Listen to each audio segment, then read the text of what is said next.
Hi-ho there, runner fans. My name's Chris Engesser, and this is your first installment of the Roadrunners Coaches Corner brought to you by Village Cleaners.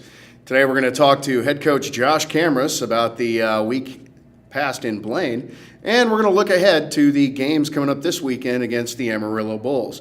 But a few programming notes. We want to let you guys know about some promotional events that we have coming up here this weekend and next weekend, starting with this Saturday. That's right, October 1st is going to be Pucks and Paws Night here at Landon Arena. That's where you can bring your pooches to the park. That's right, bark around with the players and watch a great game of hockey as the Runners take on the Bulls Saturday night at 7 p.m. Now, the only way you can get your dog into the arena is to go to Helping Hands.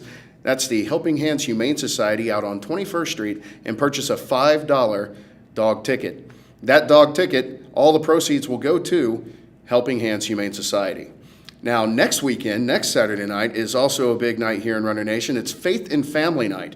That's right, another 7 o'clock start, and we're working with all the local churches and many families in the Topeka area to make a wonderful family-friendly event for the evening. Now, there will be proceeds from those tickets that will go to helping Topeka rescue missions. So, another great opportunity to have a great night at the ice here at Landon Arena and also to help out a great cause. Now, let's look back at what happened here in Blaine. That's right, the Roadrunners struggled a little bit out of the gate facing the defending Robertson Cup champions in Fairbanks, but they moved on, got into Blaine, and took 3 games out of 4. That's right, defeating Austin Bruins, as well as the Cooley Region Chill, and then finishing it all off with the Northeast Generals. Roadrunners looking strong, scoring over 20 points in those wins. The only trip up being a game against the Minnesota Wilderness, but they came right back the next day and won 6-1 against Northeast Generals. And once again, we're going to be taking on the Amarillo Bulls coming up this coming weekend. And I sat down with head coach Josh Kamrass just a moment ago, and we talked a little bit about everything that's happened leading up to today and going forward. Coach Kamrass, welcome back to the Village Cleaners Coaches Corner. Thanks for having me, Chris. No, it's good to see you. Great to be here again. Yeah, no doubt. After such a long summer, good to have you back. And congratulations on such a successful road trip in Blaine, the NAHL Showcase. For fans at home, tell us a little bit about what makes the Showcase special, not just for the players, but for the team itself. The Showcase, it's awesome. It's a great experience for the players. They're up there in front of all the scouts, NCAA, Division I and Division III schools. Everyone came out to see our guys play, and we got some interest on our team. Our team played very well, so happy from that end. But overall, the Showcase, it was awesome this year. It was very well put together, and a lot of competition. A lot of teams did very well, and the North American Hockey League, the tempo and the pace and this level seems to get better every year. So, for sure. Were there any teams, like other than the ones you played, and of course ours, that really kind of stood out to you around the league? I didn't really watch too much of our own league, watching a lot of midgets once that started up there. But, it's kind of a unique opportunity for coaches who don't get out very much. We got to see midgets early in the season play, watched a little bit of other teams in our league, really impressed with the level of competition in our league. Guys are unbelievable skaters at this level. They make plays. To see that level of play this early in the season, it was pretty special, I think. Outstanding. And of course, the level of play that we saw on the ice for the Roadrunners, going 3-1 in the Showcase. Yeah, Jeff Mikowski getting the team's first hat trick in that first game against Austin, and then Max Harper exploding for like 6 points in those last few games. That's just to highlight a couple of standout performances. Who do you feel had the best Showcase for the Runners? I don't think there was one particular player. I think a lot of our guys, after playing 3 games early in the season, a lot of our guys made improvements, which was, as a coaching staff, that's what we were looking for. And every day we seem to get a little bit better. So, for those guys, the personal accolades, getting a hat trick and scoring 6 points, that's great, but that's just attributed to our team success and our team improving every day. So we're happy to see that. Yeah, even unassisted goals aren't really unassisted, right? No, something, 1 or 2, 3 things lead up to that play to make it happen. So.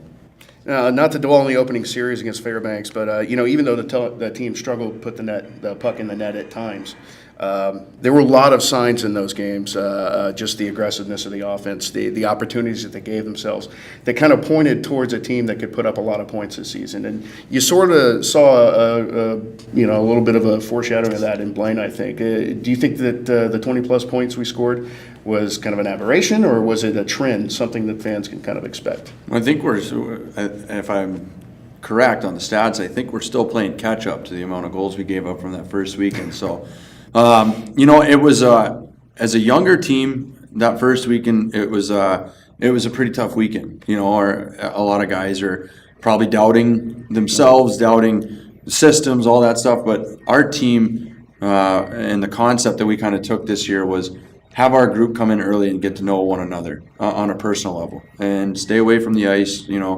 Just really spend that quality time bonding together. And the first weekend, taking that lump on the chin, Fairbanks is an outstanding team. They've been good every year, and they seem to do it, consistently. So, having the defending champs come into your building with a younger team like that, obviously there's things that we're going to have to evaluate and work on as time goes on. But that was a good opportunity as coaches to see where we're at, see where our guys are at. But what we really liked was the response that we got from our players. They came out and they didn't dwell on it. They didn't sulk. They didn't say, "Oh, poor me." They came out and they played hard. And what we saw in Blaine was our guys get better from that weekend before and continue to grow every day from there. Coach, you talked a little bit about the team coming together during these last 8 games. One thing that did happen before the showcase was the team came together and filled the shoes that were left by Cam Strong and Dom Lutz by selecting their new captain, Marshall Bowery. What can you tell us about Marshall and the type of leadership that he brings to the team? Marshall kind of emerged last year as a leader in the locker room with the guys, and something that the coaching staff noticed a little bit.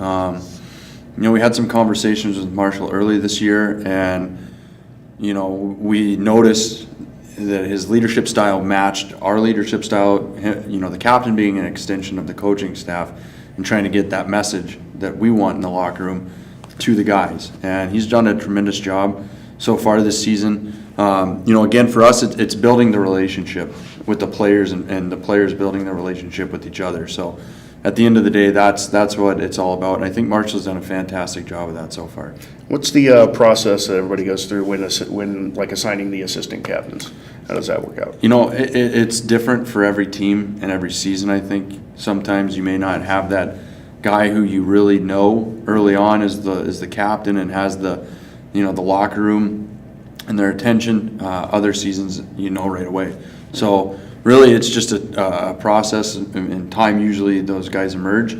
But this year with our assistants, we've kind of allowed guys to step up and fill that leadership role. And, you don't have to wear a letter on your jersey to be a leader. What we want in there is 23 guys that are leaders. And if we have that at the end of the day, and guys that are doing things the right way when people aren't looking, that's what we're really looking for. Now, Coach, I had mentioned Kim Strong and Dom Lutz, just a couple of the players last year that have moved on towards their college careers. As a result, this roster has got a lot of new, younger faces. What was your vision this summer when you're trying to put together the team as you and Joe Clark and the scouts started building and putting it together? It's every year it feels the same, where you got to rebuild and you're getting new players. At this level, our job is pretty tough. It's to move players on to the next level, and the next level is USHL. The next level is Division I and Division III NCAA. So we're extremely proud of what we did last year. We moved a lot of players on, I believe 16 in total, guys moving on. So, we're really, really proud and excited for that.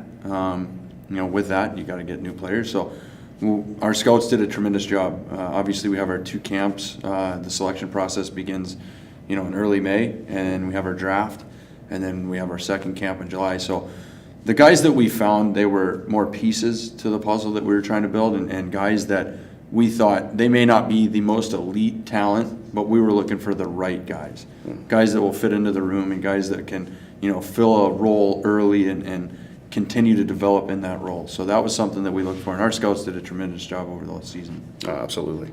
4 games in 4 days last week, but now you've had a chance to kind of rest and focus on the hated Amarillo Bulls who are coming in this weekend. What's going to be the biggest challenge taking on Amarillo? I know you've had some time to look at some tape. Yeah, Amarillo plays extremely fast. They're a much different team than they were last year. They pressure extremely hard. They get up with the ice really quick. So they're going to be a lot different. With that being said, our team is a lot different. A lot of these guys, they don't know Amarillo of last year. They don't know any of the other teams from the league last year. So really, this is the first time that they've seen anyone in our division that they're going to be playing that South Division style of hockey. So for us, again, it's just building every day and continue to get better.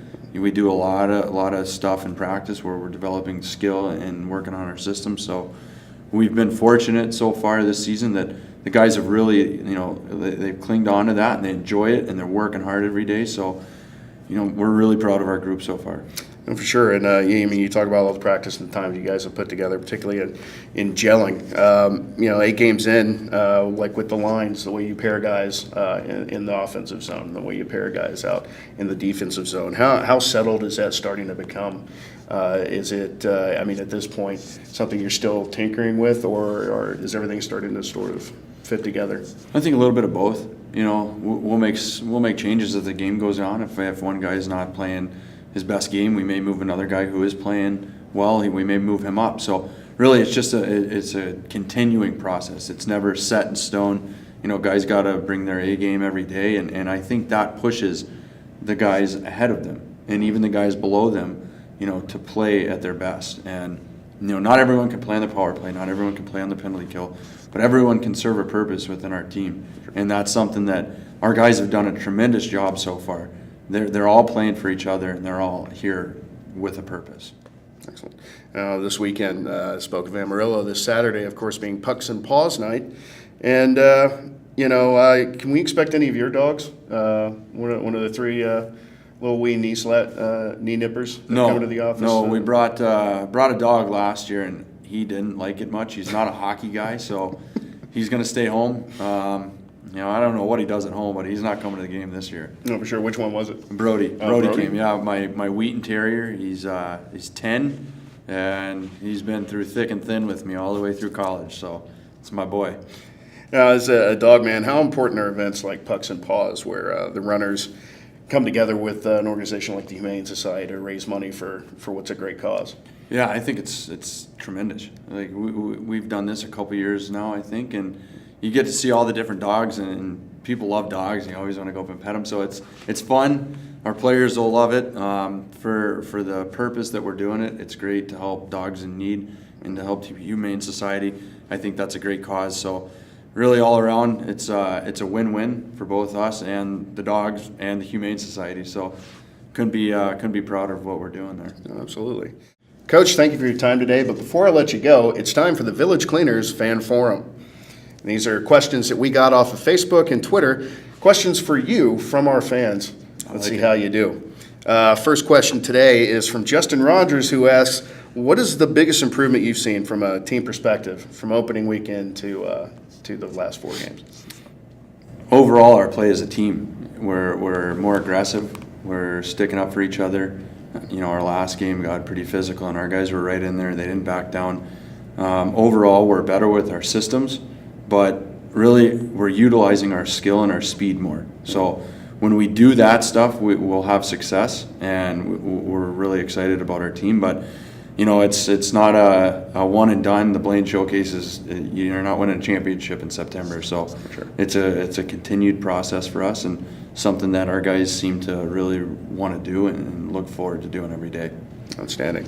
Now, our second question, final question, comes from a young lad named Clint Garris, who asks, is the candy aisle still the first place you visit when reaching a Walmart on a road trip? That's funny. It's really good to hear from Clint. He loves to throw jokes out there. Really, the first stop, the reason I would go to the candy aisle is because their group was always the ones that were spending all their time in the candy aisle. I had to go shut it down early, so I had to make sure that our guys are eating healthy on the road and making sure that they're ready to play the next night. But really, I think those guys spend a little bit too much time in the candy aisle themselves, and I just had to shut it down and and be a good influence on them. I think I can imagine Clint harassing the Walmart staff with a packet of Twizzlers or something. And for anyone that knows Clint, they know that he loves to joke around and have some fun. So it's really good to hear from you, Clint. I hope you're doing well at school. Keep those grades up and stay away from the candy. Absolutely. Well, hey, Coach, thank you so much again for joining Thanks a us. lot, Chris. Appreciate For the it. Topeka Roadrunners, Village Cleaners, Coach's Corner, I'm Chris Engesser. Have a great weekend, my friends.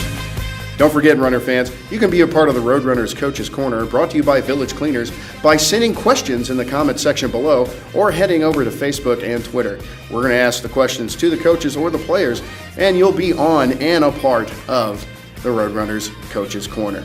Thanks again for joining us. We'll see you next week.